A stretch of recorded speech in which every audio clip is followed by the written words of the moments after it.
Eu vou estar lendo, irmãos, e eu peço que você acompanhe a leitura. Principalmente nas últimas semanas, nós estivemos expondo todo um capítulo, e como foi dito semana passada, eu sei que quando temos uma leitura um pouco mais longa, como tivemos semana passada, que foram 44 versículos, ou na semana anterior, 30 e poucos versículos, nós tendemos a nos incomodar e parecer que aquela leitura um pouco mais longa pode se tornar um momento de distração para nós. E é interessante, a Larissa me mandou hoje ou ontem uma postagem de uma irmã nossa que tem feito conteúdo principalmente para mães, e ela falava algo muito interessante, né? Nós desenvolvemos uma atenção tanto quanto seletiva durante a semana, né? Onde quando nós precisamos no nosso trabalho nos concentrar num documento, a gente abstrai de repente de alguém que está falando do lado e a gente foca. É mais ou menos isso que a gente deve fazer agora, né? Eu sei que nós estamos aqui, alguém porventura vai ter necessidade de se levantar, e não é porque alguém vai ter necessidade que você vai precisar virar e acompanhar ela e ver o que ela está fazendo, se ela foi beber água, se ela foi lá fora, se ela foi no carro. Você não precisa disso. Você pode continuar olhando para frente, focado. Por quê? Porque o que nós precisamos é da palavra de Deus. Então eu farei a leitura do capítulo todo, porque, como eu disse semana passada, isso é o mais importante. Ouvir a palavra é o mais importante. E se nós tivéssemos somente a oportunidade nessa noite de abrir o capítulo 28, ler o capítulo 28, orar e ir embora, glória a Deus. A igreja teria ouvido a palavra de Deus, é disso que a igreja precisa. Então esteja atento, lute contra a sua falta de atenção, lute contra essa talvez predisposição a distrações. Continue focado, olhando com os olhos fixos naquilo que é mais importante nessa noite. Uma vez em terra, descobrimos que a ilha se chamava Malta. Os habitantes da ilha mostravam extraordinária bondade para conosco. Fizeram uma fogueira e receberam bem a todos nós, pois estava chovendo e fazia frio. Paulo ajuntou um monte de gravetos. Quando os colocava no fogo, uma víbora, fugindo do calor, prendeu-se à sua mão. Quando os habitantes da ilha viram a cobra agarrada na mão de Paulo, disseram uns com os outros: certamente esse homem é assassino, pois tendo escapado do mar, a justiça não lhe permite viver. Mas Paulo, sacudindo a cobra no fogo, não sofreu mal algum. Eles, porém, esperavam que ele começasse a inchar ou que caísse morto de repente. Mas, tendo esperado muito tempo e vendo que nada de estranho lhe sucedia, mudaram de ideia e passaram a dizer que ele era um deus. Próximo dali havia uma propriedade pertencente a Públio, o homem principal da ilha. Ele nos convidou a ficar em sua casa e por 3 dias bondosamente nos recebeu e nos hospedou. Seu pai estava doente, acamado, sofrendo de febre e disenteria. Paulo entrou para vê-lo e, depois de orar, impôs-lhe as mãos e o curou. Tendo acontecido isso, os outros doentes da ilha vieram e foram curados. Eles nos prestaram muita honra e, quando estávamos para embarcar, forneceram-nos os suprimentos que necessitávamos. Passado 3 meses, embarcamos num navio que tinha passado o inverno na ilha. Era um navio alexandrino que tinha por emblema os deuses gêmeos, Castor e Polos. Aportando em Siracusa, ficamos ali 3 dias. Dali partimos e chegamos a Régio. No dia seguinte, soprando o vento sul, prosseguimos, chegando a Putéoli no segundo dia. Ali encontramos alguns irmãos que nos convidaram a passar uma semana com eles e depois fomos para Roma. Os irmãos dali tinham ouvido falar que estávamos chegando e foram até a praça de Ápio e as 3 vendas para nos encontrar. Vendo-os, Paulo deu graças a Deus e sentiu-se encorajado. Quando chegamos a Roma, Paulo recebeu permissão para morar por conta própria, sob a custódia de um soldado. 3 dias depois, ele convocou os líderes judeus. Quando estes reuniram, Paulo lhes disse: meus irmãos, embora eu não tenha feito nada contra o nosso povo, nem contra os costumes de nossos antepassados, fui preso em Jerusalém e entregue aos romanos.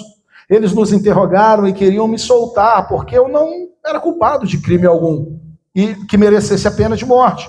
Todavia, tendo os judeus feito objeção, fui obrigado a apelar para César, não, porém, por ter alguma acusação contra o meu próprio povo. Por essa razão, pedi para vê-los e conversar com vocês. Por causa da esperança de Israel é que estou preso com essas algemas. E eles responderam: não recebemos nenhuma carta da Judéia a seu respeito. E nenhum dos irmãos que vieram de lá relatou ou disse qualquer coisa de mal contra você. Todavia, queremos ouvir da sua parte o que você pensa, pois sabemos que por todo lugar há gente falando contra esta seita. A seita aqui é o caminho, tá, irmãos? É o cristianismo. Assim combinaram encontrar-se com Paulo em dia determinado, indo um grupo ainda mais numeroso ao lugar onde ele estava. Desde a manhã até a tarde, ele lhes explicou e lhes testemunhou do reino de Deus, procurando convencê-los a respeito de Jesus com base na lei de Moisés e nos profetas. Alguns foram convencidos pelo que ele dizia, mas outros não creram. Discordaram entre si mesmo e começaram a ir embora depois de Paulo ter feito a seguinte declaração: bem, o Espírito falou aos seus antepassados por meio do profeta Isaías. Vá a este povo e diga: ainda que estejam sempre ouvindo, vocês nunca entenderão. E ainda que estejam sempre vendo, jamais perceberão.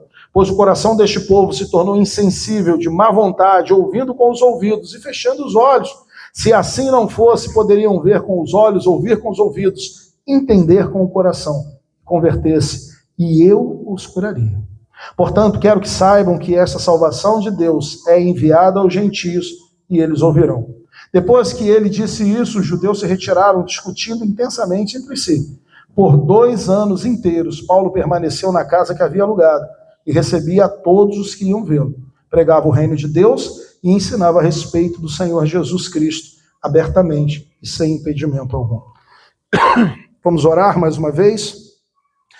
Senhor Deus, pedimos a iluminação do seu Espírito Santo nessa noite.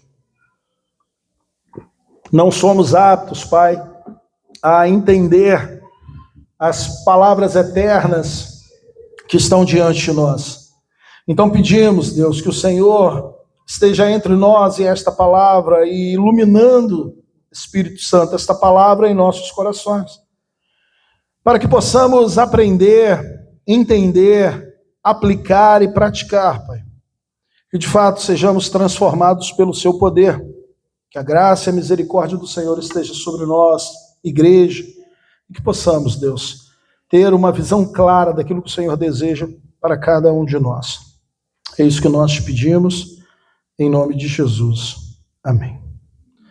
Eu gostaria de propor nessa noite que nós, que estamos no capítulo 28, pudéssemos agora olhar para trás, olhar toda a jornada no livro de Atos, olhar os 28 capítulos, olhar toda a trajetória que nós, ao longo de 15 meses, né?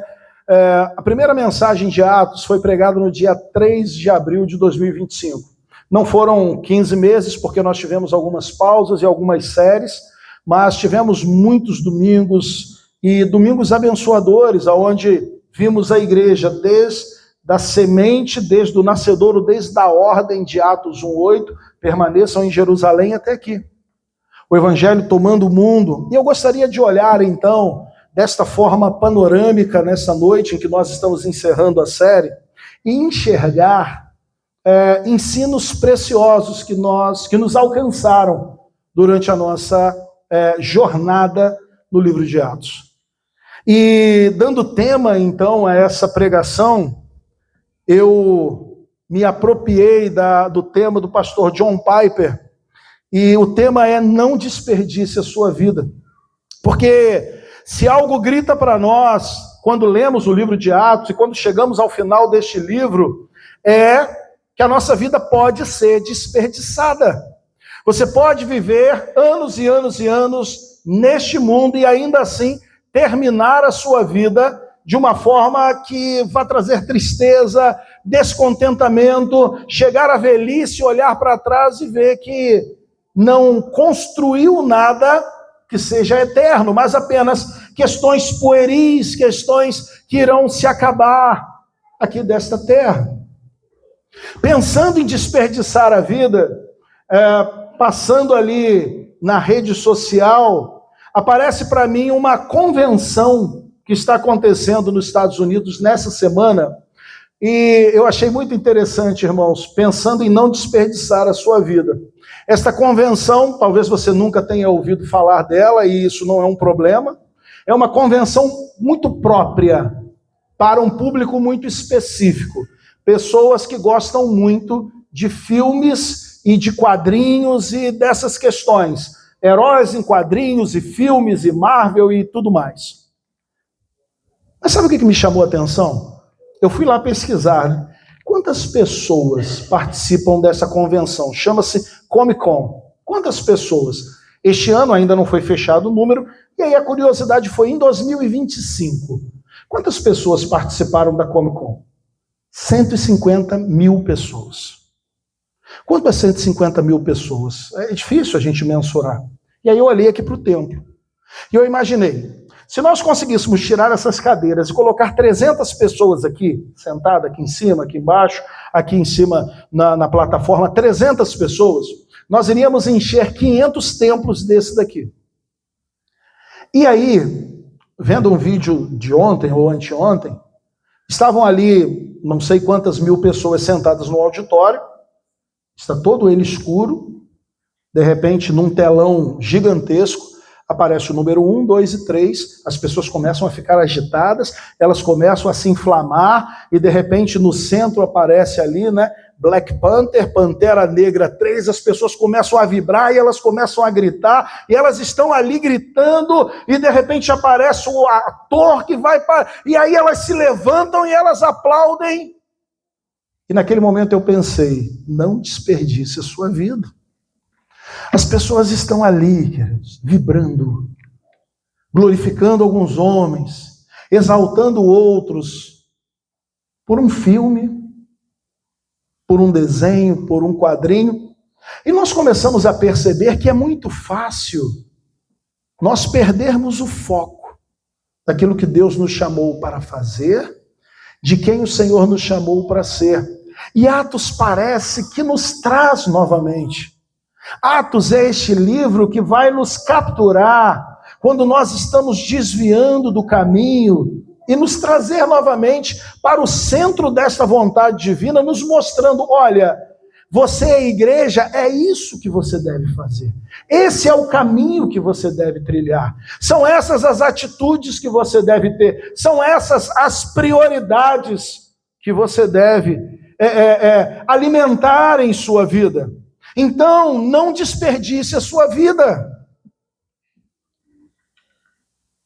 Fomos confrontados ao longo desses meses, fomos consolados, fomos sacudidos. Vimos o evangelho sair de um cenáculo. O cenáculo é um quarto, um segundo andar. Vimos o evangelho sair deste cenáculo com 120 pessoas. Vimos este evangelho avançar por Jerusalém, chegar avançando e crescendo, sem dinheiro, sem exército, sem prestígio, até o coração do Império Romano. Vimos comunhão, conversão, vimos perseguições, concílios, martírios, milagres e missão. Hoje não vamos abrir um texto, não vamos começar uma série nova, nós vamos subir esta montanha e nós vamos olhar para trás, nós vamos olhar para todo o caminho que foi trilhado e vamos fazer uma pergunta. Essa pergunta é o que Deus quis que nós aprendêssemos com tudo isso. Porque, querido, se de alguma forma a sua presença aqui serve apenas para que você acumule mais um pouco de conhecimento, sem que este conhecimento ele transforme a sua vida, você está perdendo tempo. Porque o objetivo não é você conhecer, é você conhecer apenas de uma forma cognitiva. Não é só você acrescentar mais características, você olhar para mais marcas de uma igreja saudável, ou olhar para mais personagens bíblicos que foram usados por Deus. O que Deus quis que você aprendesse? com essa série nos domingos que você esteve aqui. Porque existe uma forma de nós terminarmos esses meses. Existe uma forma de nós terminarmos um livro da Bíblia. Uma delas é sabendo mais fatos, sem ter mudado nada na nossa vida. Porque se não mudou nada na sua vida ao longo desses meses, você perdeu tempo. Porque o objetivo não é você vir e aprender o nome de mais um apóstolo, ou a forma como mais um apóstolo morreu, ou como Paulo foi apedrejado, ou mais uma perseguição de Paulo, ou mais uma prisão de Paulo, ou o nome dos homens que prenderam Paulo. Não são fatos. Isso seria trágico. Atos não foi escrito para aumentar apenas o nosso conhecimento bíblico. Atos foi escrito para reformar, reformular, transformar a nossa vida como igreja. Olhando para Atos, nos lembramos daquilo que o pastor John Piper gosta de compartilhar. E ele diz, ele resume, esta fala dele, dizendo: você tem uma vida, uma só, e ela pode ser desperdiçada. Eu vou repetir, irmãos. Você tem uma vida apenas, e ela pode ser desperdiçada. Você pode chegar no final dessa vida, olhar para trás, chorar numa cama, chorar acamado, e pensando: eu desperdicei a minha vida. Piper diz: não há refilmagens. Não há. Não tem como você voltar aos 20 anos e fazer alguma coisa de novo. Então é possível nesta noite, que algumas pessoas aqui, com um pouco mais de idade, olhem para as próprias vidas e já se arrependam da vida que viveram. É possível que a nossa vida seja desperdiçada. É possível que a nossa vida seja gasta em coisas pequenas. É possível que a nossa vida seja gasta em prazeres mundanos. É possível que a nossa vida seja gasta em uma religiosidade morna. É possível que o nosso cristianismo seja um cristianismo de plateia. Um cristianismo de nos sentarmos apenas numa cadeira, domingo após domingo, sem que aquilo que está sendo cultuado, sem que aquele que está sendo cultuado, sem a palavra que está sendo pregada, ela entre em nossos corações e transforme as nossas vidas. Então hoje eu gostaria de compartilhar os ensinos, alguns ensinos que Atos grita para nós, alguns ensinos que estão gritando no livro de Atos e dizendo para nós: não desperdice a sua vida. O primeiro deles, irmãos, é um texto extremamente conhecido por todos nós, está em Atos capítulo 2, lá no final. Atos 2, 42 diz: e eles se dedicavam ao ensino dos apóstolos e à comunhão, o partir do pão e as orações, e todos estavam cheios de temor, e muitas maravilhas e sinais eram feitos por meio dos apóstolos. E todos os que criam mantinham-se unidos e tinham tudo em comum. Quando nós olhamos para esse trecho é um retrato, é uma imagem da igreja. Esta igreja que nasceu, essa igreja recém-nascida. E esta igreja vivia dedicada, perseverante no ensino dos apóstolos, no partir do pão, ceia, na comunhão e nas orações.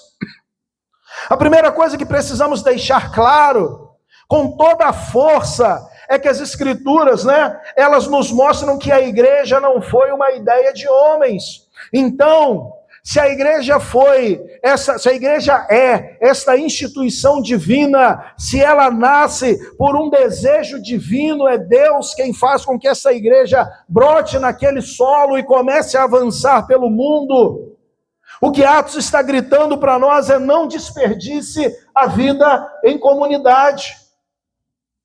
Quando olhamos para esta igreja nascente, que não nasce de uma necessidade social, não é um grupo de pessoas carentes de pertencimento, que desejam se organizar, mas que a igreja nasce da vontade eterna de Deus, que desde antes da fundação do mundo decidiu ajuntar um povo seu, ajuntar um povo para si, comprado pelo seu próprio sangue, selado pelo seu Espírito. Se a igreja é isso, se a igreja é este povo de Deus, quando lemos Atos capítulo 2, nós não estamos lendo uma ata de fundação de um clube social, não estamos lendo uma ata de fundação de um clube religioso, nós estamos lendo o nascimento visível de algo que existia no coração de Deus desde a eternidade.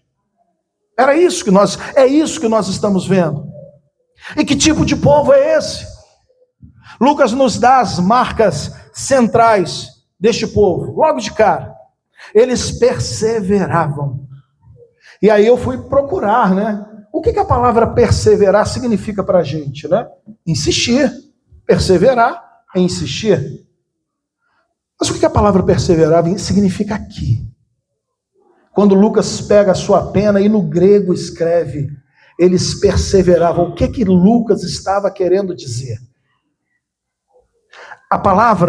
Essa palavra no grego é a junção de duas palavras.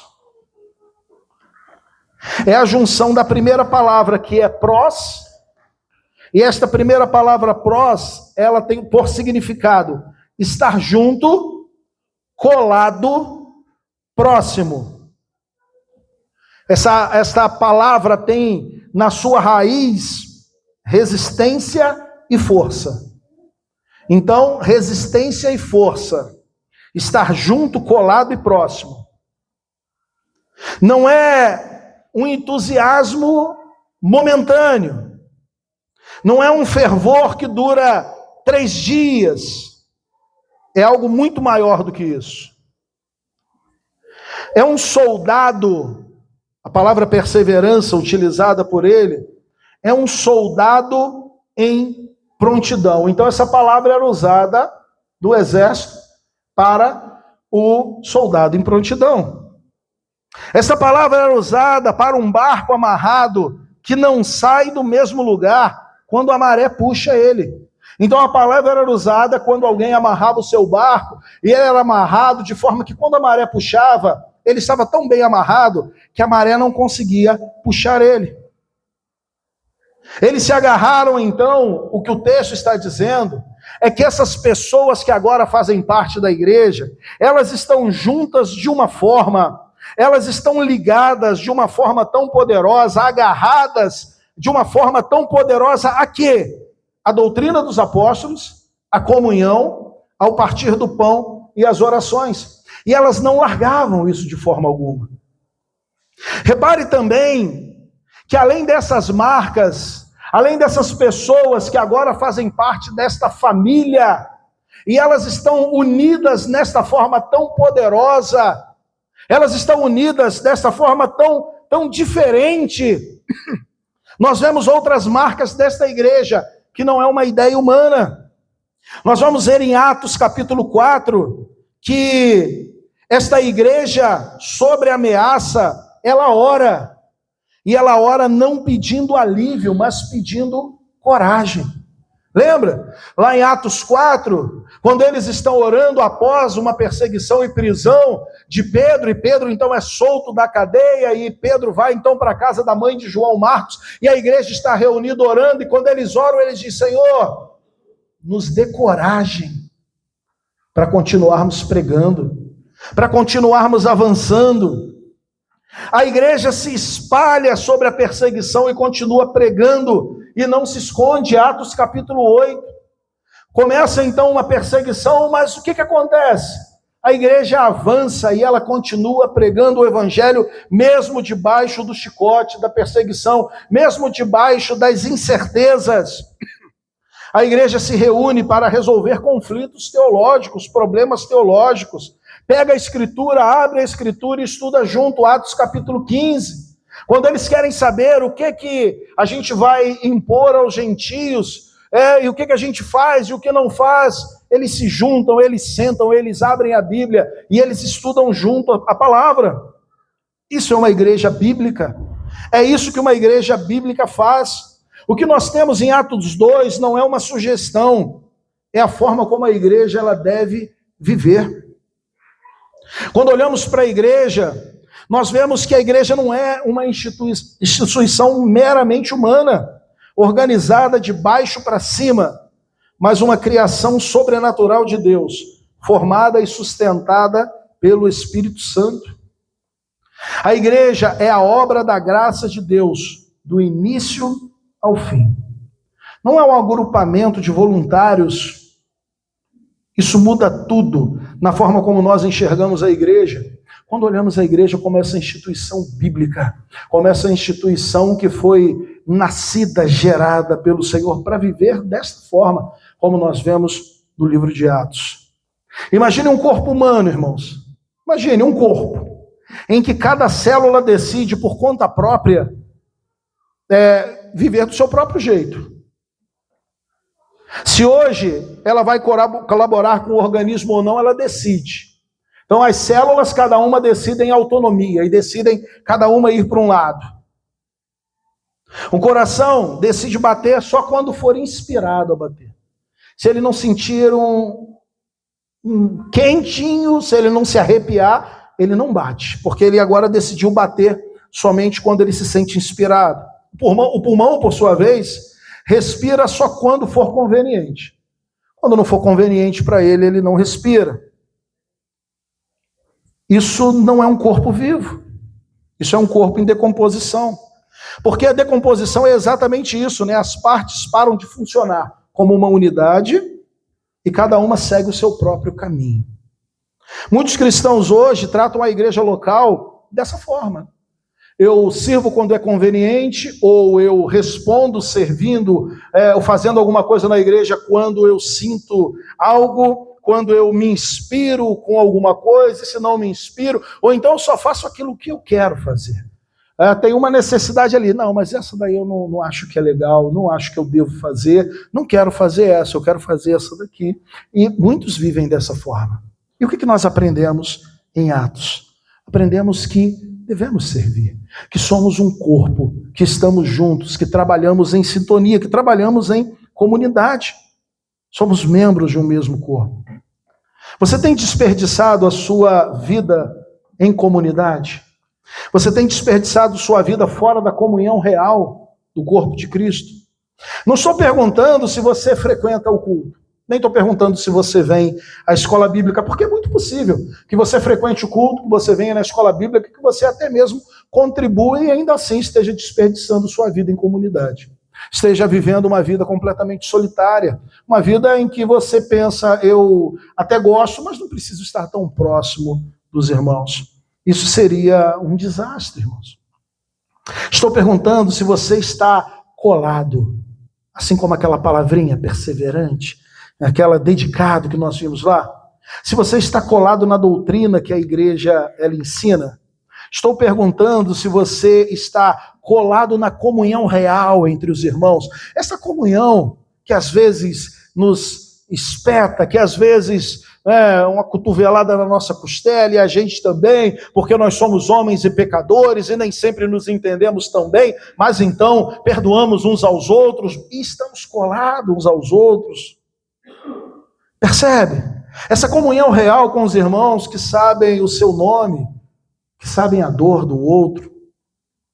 Essa comunhão que se encontra na mesa do Senhor para louvarmos a Ele pelo seu sacrifício. Essa comunhão que nos leva a orar juntos, clamar juntos, chorar juntos.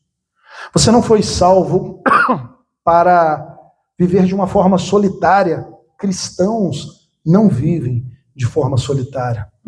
Cristãos não procuram comunidades nas redes sociais. Cristãos, eles procuram viver em comunidade, a comunidade real, a igreja real, a igreja verdadeira, por vezes difícil, mas ainda assim, uma igreja que está sendo trabalhada pelo Senhor. Você foi comprado para fazer parte de um povo. E o primeiro conselho que vemos em Atos é esse: não desperdice a vida em comunidade. Viva a vida em comunidade. Em segundo lugar, queridos, nós aprendemos no livro de Atos que quem dá crescimento à igreja é Deus. É Deus. Então, nós não devemos desperdiçar a nossa vida atrás de métodos humanos para que a igreja cresça. Nós vivemos no nosso tempo em um ciclo, em que vez por outra estão aparecendo novos métodos para que a igreja cresça. Fiz isso na minha igreja, fiz um livro, fiz um guia para os líderes, fiz um guia para o pastor, fiz um guia para a igreja. Agora eu vendo dizendo, façam tudo isso da mesma forma que eu fiz aqui e a sua igreja vai crescer. Livros e mais livros, métodos e mais métodos de crescimento. A cada 5 ou 10 anos aparece aos montes, e aí o método da década de 90 já não serve mais para a década de 2000 a 2010, que não serve mais para 2010 a 2020, e agora nós estamos talvez procurando outros métodos, e a igreja vive constantemente nesta febre de tempos em tempos, de ciclos em ciclos, buscando métodos que prometem ser a virada de chave, e aí a igreja se torna grande e relevante diante da sociedade, da cultura. A questão é, quando desejamos ver o crescimento da igreja, para onde nós olhamos? Quando você deseja ver o crescimento da igreja, para onde você olha? Lucas nos mostra, através do livro de Atos, que esta igreja que nasce no dia de Pentecostes, ela cresce e avança. Olhe para Atos com atenção. Quando nós vemos Atos no primeiro capítulo, 120 pessoas num cenáculo, sem estratégia, sem plano de marketing, sem livro de crescimento de igreja, apenas obedecendo a uma ordem. E essa ordem é: esperem. Esperem.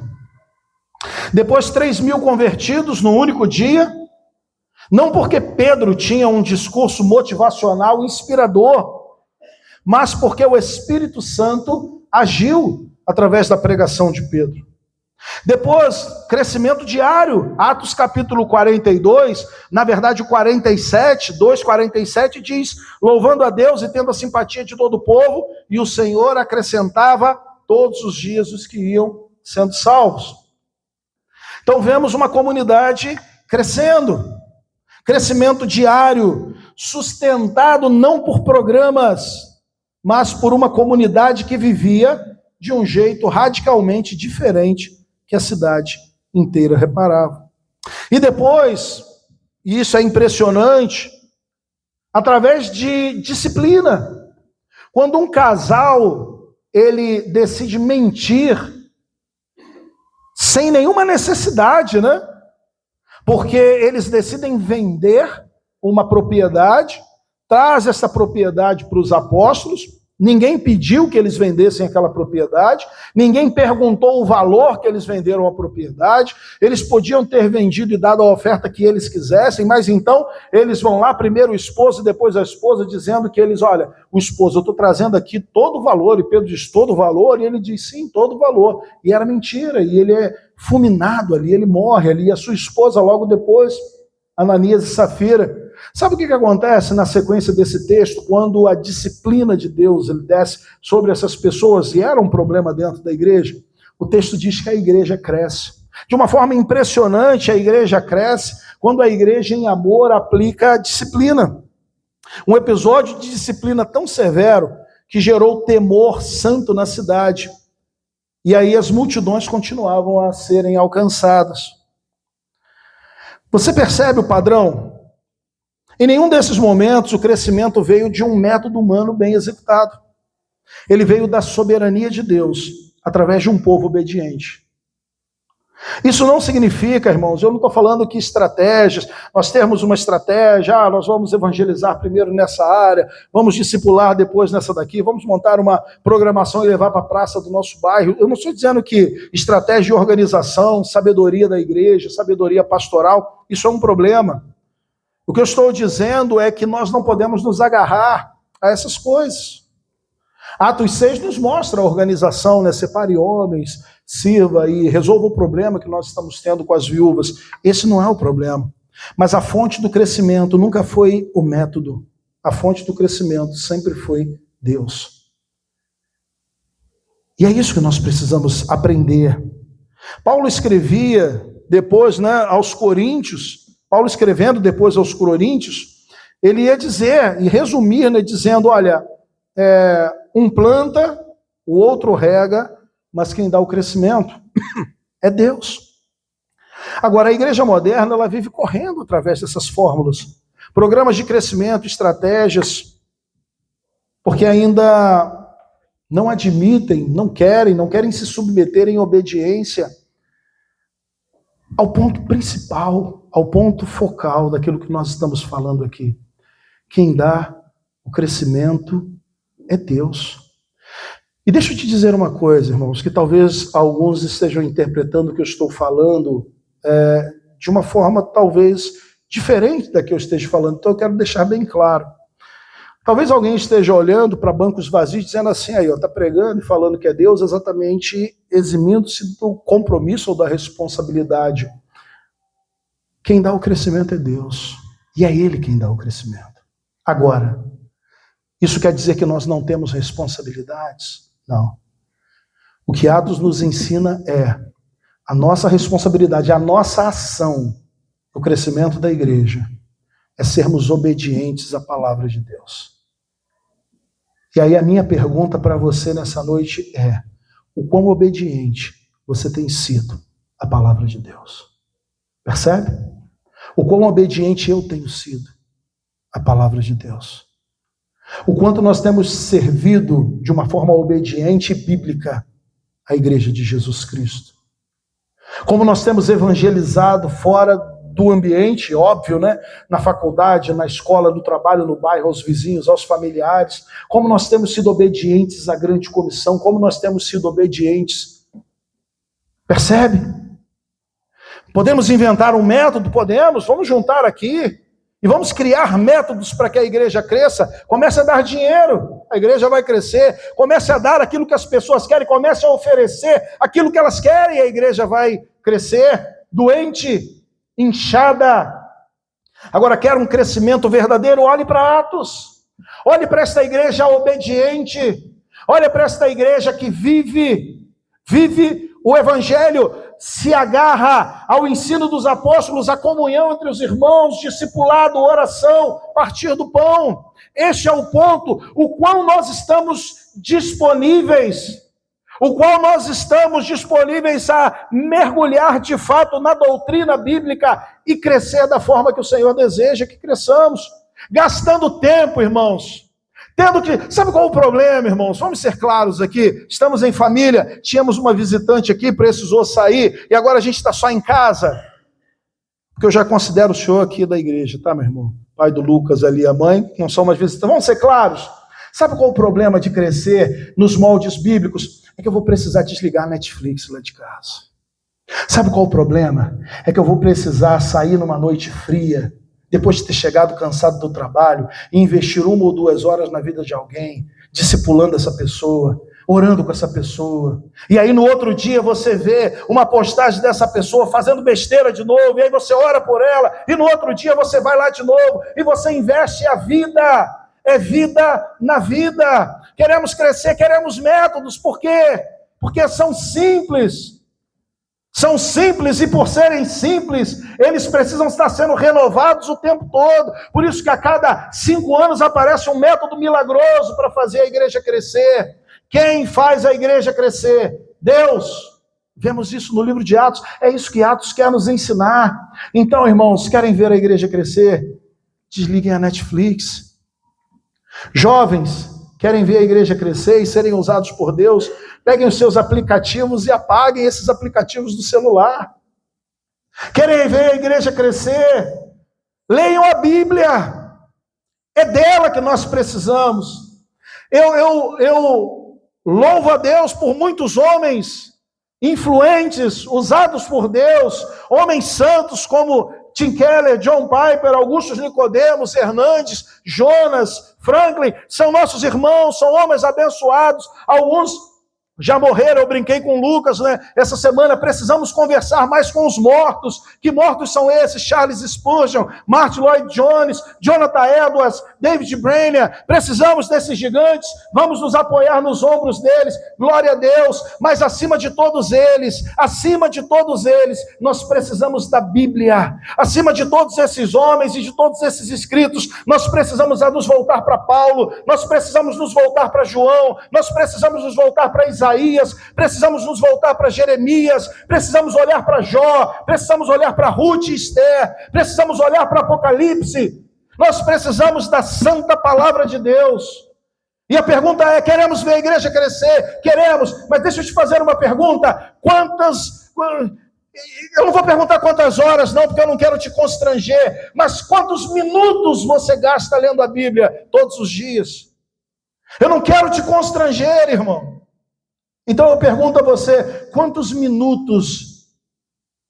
Mas eu poderia perguntar: quantos minutos você gasta na rede social? Ou quantos minutos você gasta no YouTube vendo besteira? Ou quantos minutos você gasta assistindo novela na Globo, no SBT? Você percebe? Nós estamos diante de Atos. Nós estamos diante do livro da igreja. Nós estamos diante do nascedouro daquilo que nós somos. E ainda assim nós conseguimos, historicamente, né? Cronologicamente, nós estamos há 2000 anos de Atos. Espiritualmente, talvez nós estamos há 10, 20, 30, 40 mil anos de Atos. Quem dá o crescimento, queridos, é Deus. Um agricultor, ele prepara a terra. Um agricultor, ele irriga a terra. Ele escolhe a melhor semente, ele vai lá no mercado e ele compra a melhor semente. Ele faz tudo isso. Mas ainda assim, não é ele quem faz com que a semente germine. Ninguém jamais viu um agricultor abrir a semente à força para ajudar ela a brotar. Ele planta, ele cuida e depois ele espera. Porque a vida que está lá dentro da semente não vai vir do agricultor. Da mesma forma, você pode pregar, e deve fazer isso. Pregue com fidelidade, ore com fidelidade, viva em santidade, sirva ao Senhor com alegria. Talvez você esteja fazendo tudo isso, investindo em algumas vidas, e elas não vão se render a Cristo. Você precisa entender que essas vidas estão nas mãos de Deus, e você é esse instrumento que vai pregar, que vai regar, que vai cuidar. Mas Deus dá o crescimento. Talvez você esteja desperdiçando suas energias, talvez você esteja desperdiçando sua fé, talvez você esteja até mesmo ansioso, procurando a fórmula certa para o crescimento.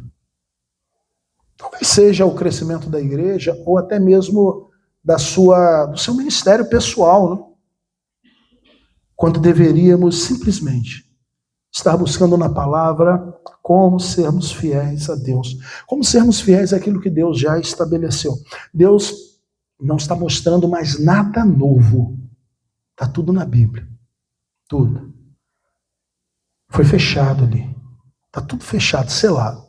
Não vai aparecer um novo livro para ser colocado junto com a Bíblia. Ó, tem aqui, ó, mais um capítulo, tem aqui mais um livro. Não, já foi revelado para nós. O que nós precisamos é debruçar neste livro para descobrir o que o Senhor tem para nós como igreja. A responsabilidade que nós temos é essa. A responsabilidade, buscarmos a santidade, descansar, ter responsabilidade, sermos fiéis a Deus. Agora o fruto é de Deus. Por isso não desperdice sua vida atrás de métodos humanos. Se volte para a palavra de Deus. Um terceiro ensino que nós vimos no livro de Atos, eu gostaria de ressaltar com vocês, é que o Evangelho é poder de Deus. não desperdice as oportunidades de pregar o Evangelho. Porque o poder é o Evangelho. Quando nós olhamos para este poder, nós vemos em Atos 2, 3.000 pessoas foram alcançadas em uma pregação. Quando nós andamos um pouco mais, Atos 4, o número chega a 5.000 pessoas com a pregação lá no templo. E talvez a conversão mais impressionante do livro de Atos, e nós temos muitas conversões, seja a conversão daquele homem maligno, daquele homem ruim, daquele homem que estava indo pelos caminhos perseguindo os crentes.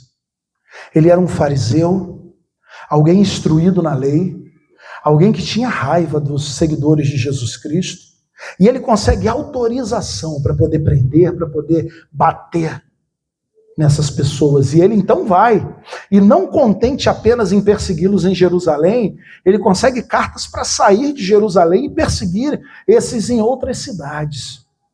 E em um desses momentos em que este homem está indo perseguir a igreja, uma grande luz brilha em volta dele, ele agora está no chão, e ele ouve uma voz que diz: Saulo, Saulo, por que você me persegue? Essa conversão é sensacional, é extraordinária, porque ela aponta exatamente para essa verdade. O Evangelho é o poder de Deus. Quem foi que evangelizou Paulo? Percebe? Paulo foi alcançado pelo próprio Cristo. Paulo foi ali alcançado no caminho de Damasco. Deus o alcança.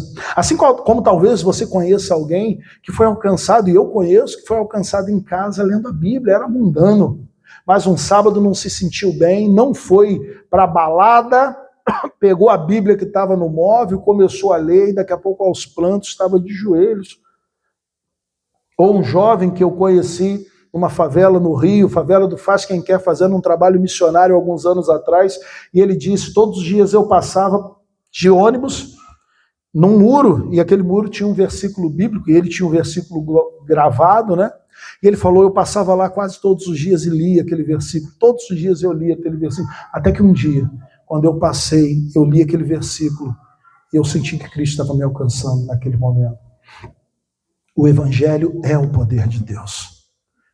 Não é você o poder de Deus. Não é você, é o Evangelho. Repare nos contextos em que o Evangelho está sendo pregado em Atos. Atos capítulo 3, a multidão impressionada com o milagre, né? Não é Atos 4, é Atos 3, a multidão impressionada com o milagre na porta do templo. Pedro não desperdiça a atenção do povo. Pedro não vai falar de coisas pequenas, Pedro não vai falar de banalidades, Pedro não vai falar da política, dos romanos que estão dominando, se queixar dos problemas. Não, Pedro prega o Evangelho. Pedro fala de coisas grandiosas. Pedro aponta direto para Cristo, Pedro aponta direto para o arrependimento. E quase 5.000 pessoas creem. Pastor, mas Deus alcança multidões? Sim, mas alcança uma pessoa também. Atos capítulo 8, já a perseguição. Filipe sai de Atos e é levado a um lugar deserto, e naquele lugar ele encontra um eunuco etíope, sozinho em sua carruagem, lendo Isaías capítulo 53. Lembra do diálogo? Entendes o que lê? Como eu posso entender se ninguém me explica? E ali há um momento maravilhoso de conversão. Filipe não julga que uma pessoa não vale tanto, né, do seu tempo como uma multidão, mas senta-se naquela carruagem, explica o Evangelho. Aquele homem é alcançado por Cristo. Podemos olhar para Atos capítulo 10 e ver uma casa de um homem gentio, de um homem não judeu. Pedro atravessa uma barreira cultural, Pedro atravessa uma barreira religiosa, carregada por toda a sua vida, entra na casa daquele homem, prega o Evangelho. Aquela família é alcançada e o Espírito Santo, ele vem sobre aquela casa. O que esses episódios têm em comum, irmãos? O Evangelho é apresentado com poder, com o dinamis. A mesma palavra usada para dinamite, que é a mesma palavra usada em Atos capítulo 8, e receberão poder, e receberão dinamis, e receberão quando descer sobre vocês o Espírito Santo. O poder do Evangelho é capaz de operar em qualquer contexto, multidões ou indivíduos, judeus, gentios, religiosos ou pagãos. Paulo mais tarde escreveria aos romanos que ele não se envergonha do Evangelho de Cristo, pois é o poder de Deus para todo aquele que crê, primeiro o judeu e depois o grego. Não é a eloquência do pregador, não é a abordagem, é o próprio Evangelho, é a mensagem do Cristo crucificado, é a mensagem do Cristo que morreu por pecadores e ressuscitou. Ali, esta mensagem carrega o poder de regenerar um coração que está morto. A fé não vem de uma experiência emocional produzida pelo pregador, e nós podemos produzir, né? Bota aqui 3 notas, vai mexer com o nosso coraçãozinho, a gente daqui a pouco vai estar chorando. O pregador, ele pode produzir algum movimento emocional. O Evangelho é o poder que mexe com as nossas estruturas, irmãos. Não é uma técnica, é o poder de Deus gerando vida. Isso deveria libertar você do medo de evangelizar. Você não precisa ser eloquente, você precisa ser fiel. Você precisa abrir a sua boca e falar de Cristo. Quantas conversas você teve essa semana sobre Deus? Quantas conversas você teve essa semana com não cristãos sobre como Deus é bom? Como Deus tem transformado a sua vida? Você crê que o Evangelho é o poder de Deus? Eu tenho certeza. Se eu perguntar aqui, todos vão levantar a mão e dizer sim. Mas se ele é o poder de Deus, por que você não tem falado sobre este poder? Por que você permanece calado? Do que você tem medo? Vergonha? Você acha que não é a hora? Quantas vezes você subestimou o poder do Evangelho como se ele precisasse da sua eloquência para poder funcionar? Ou quantas vezes você subestimou o poder de Deus em não falar para alguém porque você julgou que aquela pessoa não iria entender? Quantas vezes você não pregou o Evangelho porque você achou que aquela pessoa ali não iria nem se converter? Esse está perdido demais. Que Deus tenha misericórdia de nós, irmãos. Que Deus tenha misericórdia das nossas vidas. Porque é exatamente dessa forma que nós temos vivido. Essa é a forma como nós temos nos relacionado com o Evangelho. Nós não fomos chamados, entende? Para ficar dando juízos de valor. Nós fomos chamados para pregar o Evangelho. Nós somos chamados para falar do amor de Deus. E como o pastor Paul Washer diz, haverá uma resposta. Numa pregação dele que todos os irmãos deveriam assistir, exercício para essa semana, bote lá no YouTube as 10 acusações contra a igreja moderna. Em algum momento ele vai dizer, o Evangelho produzirá uma resposta. Ou as pessoas vão ranger os dentes, vão odiar a mensagem, ou elas vão se render à mensagem. E você não tem que se preocupar, você tem que se preocupar em pregar o Evangelho. Mas a questão é que nós estamos preocupados em sermos aceitos, em sermos abraçados, em sermos queridos, tapinhas nas costas. Essa é a nossa preocupação. E eu volto a dizer, não desperdice a oportunidade de pregar, porque o Evangelho é o poder de Deus. Não desperdice as oportunidades. Você não converte ninguém, mas você é chamado para falar, e é a palavra, não você, que tem esse poder. Já caminhando para nós encerrarmos, não desperdice a oposição, porque a igreja prevalece. Quando nós olhamos Atos, nós vemos muitas perseguições, e agora, nessa noite, nós vimos Paulo preso em Roma. Paulo já está preso há alguns anos, está em Roma, preso, prisão domiciliar, pregando o Evangelho. Glórias a Deus por isso. Mesmo como prisioneiro, Paulo, o texto diz, prega para qualquer pessoa que vai lá na casa dele para poder visitá-lo. Paulo não desperdiçou as oposições e as perseguições. Ele permaneceu de pé. Por quê? Porque o evangelho prevalecerá e a igreja prevalece. Aqui está uma doutrina que nós precisamos gravar, irmãos. A oposição não é sinal de que algo deu errado. A oposição é o padrão normal para quem vive fielmente o evangelho no mundo caído. Lembra que Jesus falou, eles me odiaram, eles me odeiam e vão odiar vocês, me perseguiram e vão perseguir vocês. O sofrimento do crente não é um sinal de um acidente na providência de Deus, mas um instrumento desta providência. Deus usa a perseguição para nos purificar, para espalhar o evangelho e para provar a autenticidade da fé daqueles que perseveram, para ver se a nossa fé de fato é verdadeira ou não. Agora, deixa eu te dizer uma coisa, a igreja foi e ainda é perseguida. E note o seguinte, os fariseus que perseguiram Jesus estão mortos. Anás e Caifás estão mortos há milênios. Logo depois se levantou um imperador romano chamado Nero, e ele perseguiu a igreja, matou cristãos. Aonde Nero está, irmãos? Nero está morto. Todos os homens que perseguiram a igreja ao longo da história, onde eles estão agora? Eles estão mortos. Um filósofo alemão chamado Friedrich Nietzsche, ele no ano de 1882, em um livro chamado A Gaia Ciência, ele declara em 1882, Deus está morto. Sabe o que acontece no dia 25 de agosto de 1900? Nietzsche estava sendo enterrado. E eu sei que você já sabe onde eu quero chegar. Nós estamos lá juntos. Todos os homens que perseguiram a igreja, que perseguiram a Cristo, eles estão mortos, mas Cristo está sentado à destra de Deus, vivo e vivo para sempre. Esse é o Cristo que nós servimos. E aí eu faço coro com aquele hino que diz que a perseguição não parou a igreja.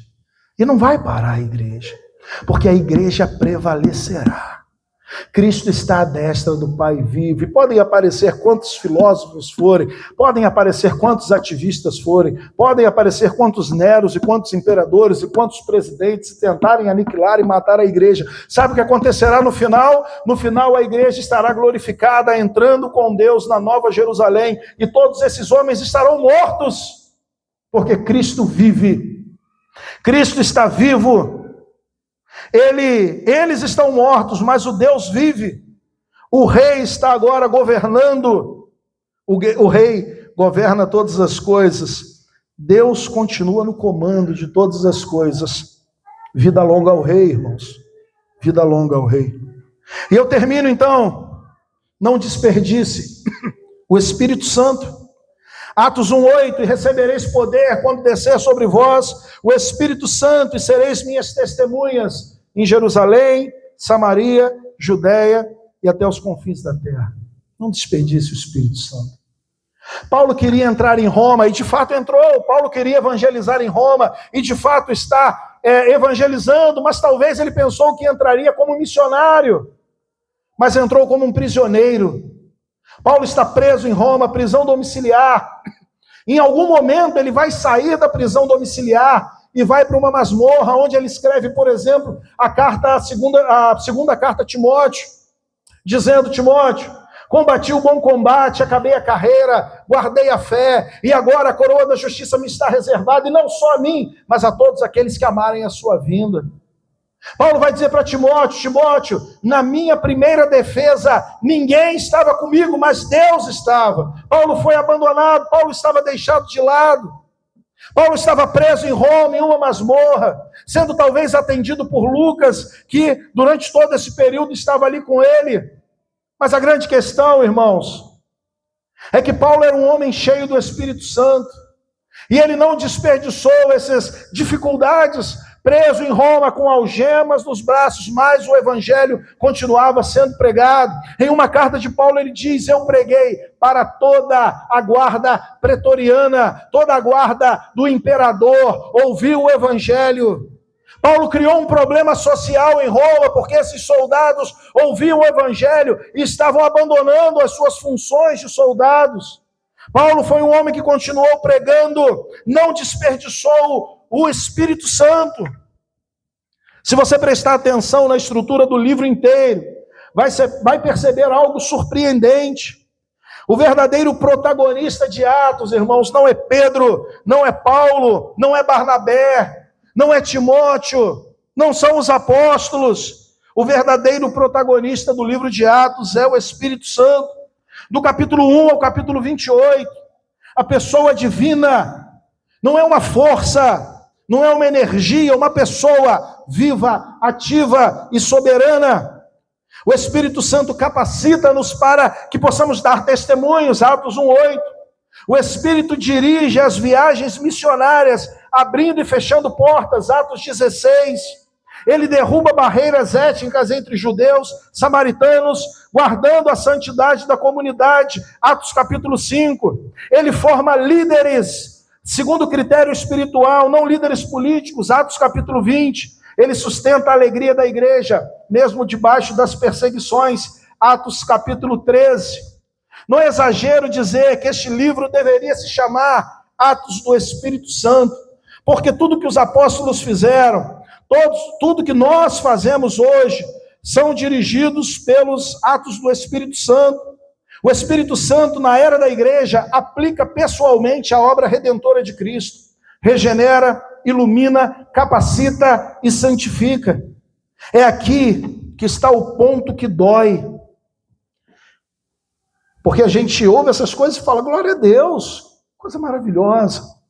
Mas aí vem, se o mesmo Espírito Santo fez tudo isso no livro de Atos, o avanço da igreja, a pregação com poder, por que hoje somos cristãos tão falhos, tão enfraquecidos? Por quê?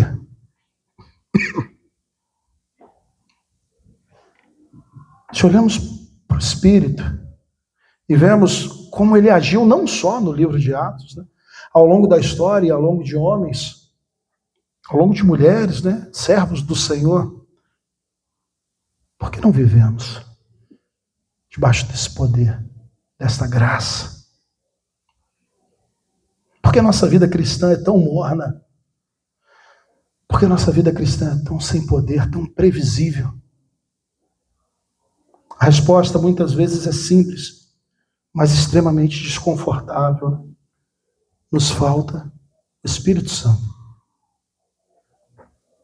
Da mesma forma que é possível, e muito possível, que estejamos desperdiçando nossas vidas, se estamos desperdiçando nossas vidas como cristãos, é porque nos falta o Espírito Santo.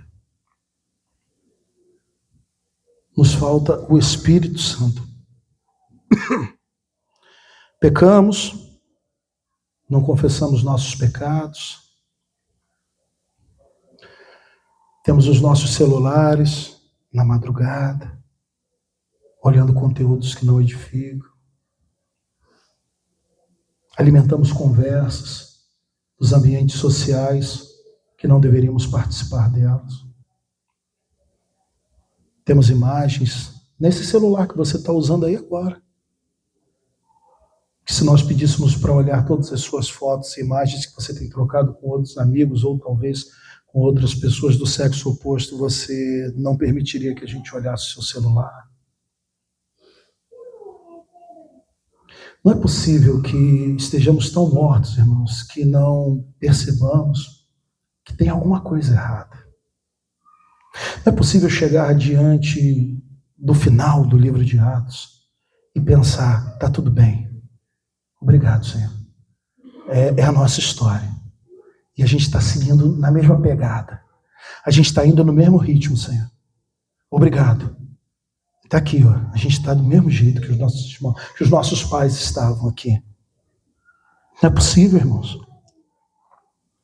Vivemos como se dependêssemos da nossa força.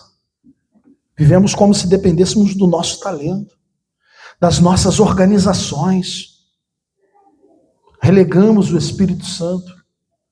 Colocamos o Espírito como uma doutrina de rodapé, mencionada no credo, mencionada no pacto de membresia, mencionada nos versículos bíblicos, mas ignorada na prática diária. Imagine um homem que no seu quintal tem uma fonte de água embaixo da terra, ele tem ali, passa no seu quintal uma fonte de água pura, viva, inesgotável. Mas ele, mesmo sabendo que existe essa fonte de água, ele continua carregando baldes e baldes de uma água suja, de uma poça, que está ali acessível, é fácil, é acessível. Ele decidiu não cavar até essa fonte de águas profundas, mas boas, vivas, e ele continua trazendo água suja para dentro da sua casa. Ele continua bebendo dessa água suja, ele continua servindo esta água para sua esposa, ele continua servindo essa água para os seus filhos. Ele trabalha exausto e a água que ele carrega nem sequer mata a sede de verdade. Muitos cristãos vivem exatamente assim, irmãos.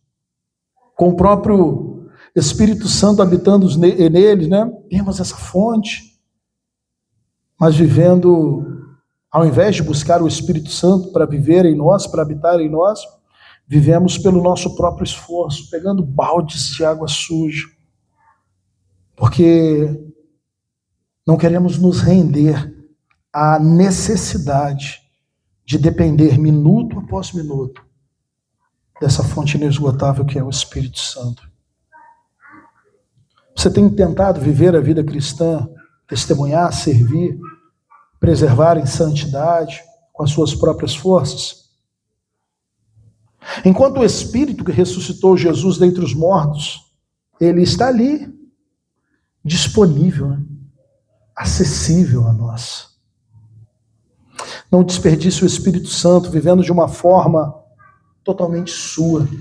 Estava conversando com alguns irmãos ontem e hoje, citando aquele texto, Paulo vai escrever, né? Amei Jacó e odiei Esaú, me aborreci de Esaú, desprezei Esaú. E aí quando você olha para o livro de Gênesis, Jacó está voltando e ele vai se reconciliar com Esaú. E o que ele encontra é um Esaú próspero. Esaú está bem, Esaú é rico, Esaú tem muitos empregados. E aí você pensa, caramba, Deus amou Jacó, pô, beleza, Jacó está aí, cheio de coisa, próspero, cheio de dinheiro, família, mas Esaú também está. E aí, né, na pregação que eu ouvi, estava compartilhando com eles, dizia, amei a Jacó, disciplinei Jacó, eu quebrei Jacó, eu odiei Esaú, eu disse, Esaú, viva conforme a sua própria vontade. A pior coisa que nós podemos ouvir de Deus, irmãos, é viva do jeito que você quer viver. Deus amou Jacó e ele quebrou Jacó, disciplinou Jacó, ele modelou Jacó. E Esaú, ele disse, viva do jeito que você deseja. Temos desperdiçado o Espírito Santo, e todas as vezes que viramos as costas para o Espírito, é isso que nós estamos ouvindo, viva conforme o seu jeito.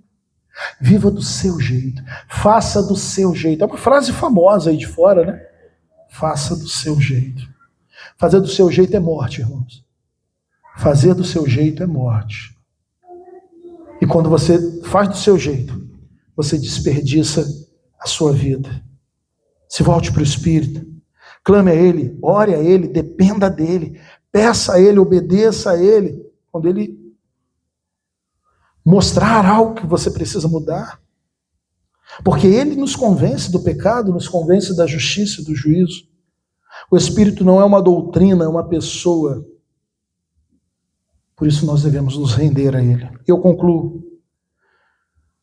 Antes que você saia daqui pensando que essa mensagem é sobre 5 ensinos, e aí se você fizer essas coisas, não desperdiçar a pregação, e não desperdiçar isso e aquilo, tá tudo certo.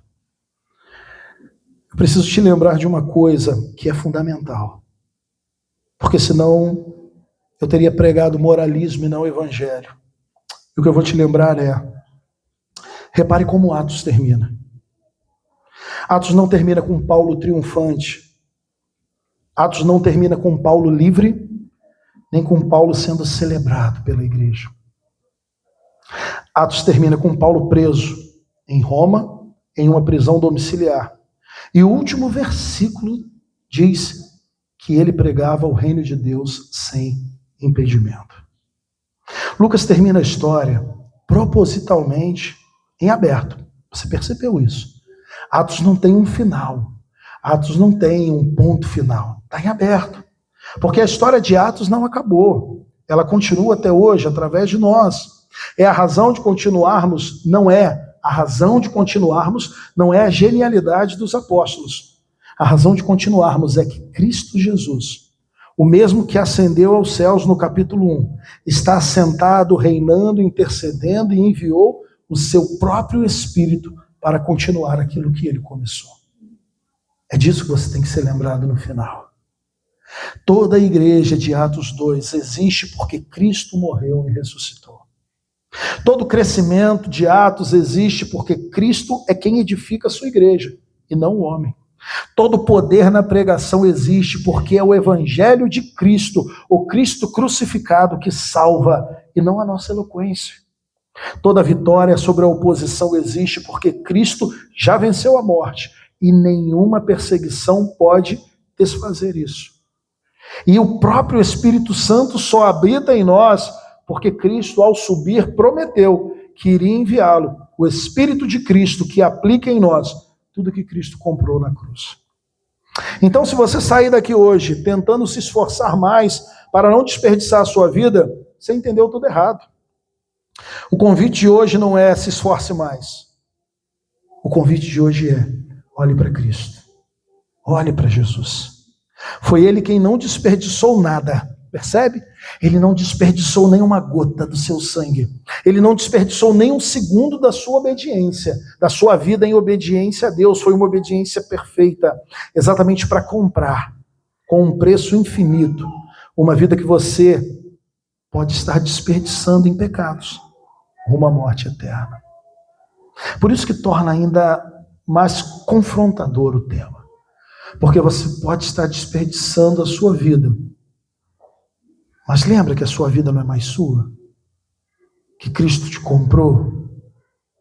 Então, ao desperdiçar a sua vida, olha o sacrifício que foi feito para que você fosse alcançado.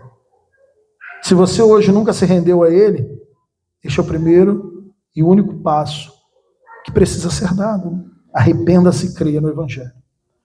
Mas se você já é dele, então viva como alguém que sabe que a sua vida não é mais sua. Que você foi comprado por um preço. E entendendo que foi comprado por um preço, não desperdice a sua vida. Feche seus olhos. Pai, muito obrigado. Porque podemos nos debruçar sobre este livro, sermos confrontados. Somos gratos. Que a sua graça continue conosco, nos abençoando. É isso que nós te pedimos. Em nome de Jesus. Amém.